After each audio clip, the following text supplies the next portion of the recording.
You're watching the Fox 5 Morning News at 7. Okay, still ahead. Are you constantly craving junk food? Yes.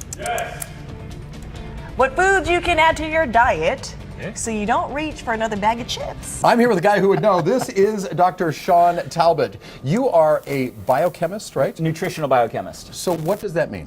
So I study how these foods and these supplements change the biochemistry of our body, but then how that biochemistry changes our psychology or our performance. And back to the Padres, you used to work in Chula Vista with the Olympic athletes, Right. working on their recovery and what nutritionally they needed to do. Right, exactly. And a lot of that recovery is lowering your inflammation. Now we know it's about changing your gut bacteria so you get the right signaling throughout your entire body. And when we can do that, people get better benefits. Okay, so let's start with just what we eat. One of the most important things we can do to change our inflammation, change our appetite signals, change our mood levels and energy is to eat more fiber. It's the #1 thing I recommend. We need about 30 grams of fiber every single day. What does it do? Just flush out the bad stuff? No, it actually will grow a different population of bacteria. So if you're getting cravings for junk food, or you're sad, or your energy is down, or you have brain fog, it's probably because there's signals coming out of your gut that are signaling your brain in all those bad areas. And it's a rabbit hole. It's a catch-22. So if you eat a hamburger and fries, then the body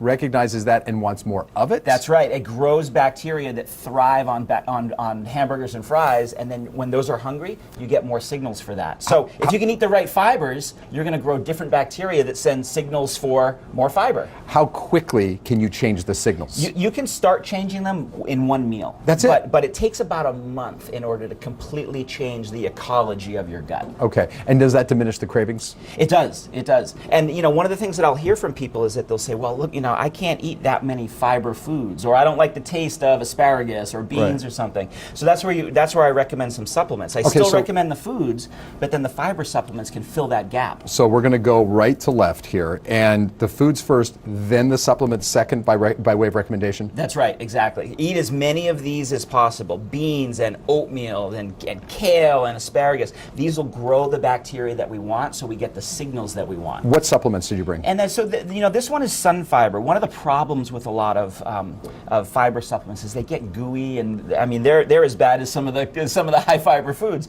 This one just disappears when you put it into water or a smoothie. Companies are starting to. So this is Sunfiber. This is Regular Girl. This is to help you go to the bathroom and all that kind of stuff.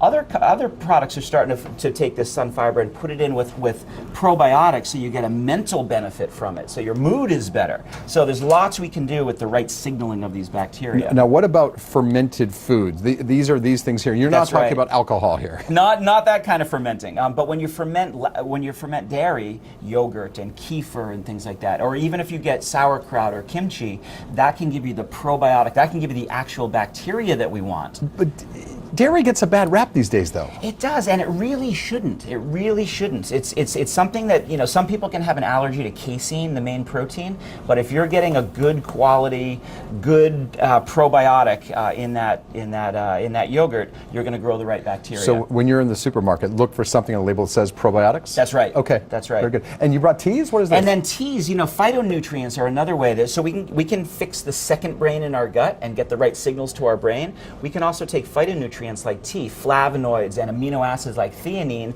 to calm the brain. So we can get the right signaling from this brain, and we can get an anti-stress effect from theanine. If you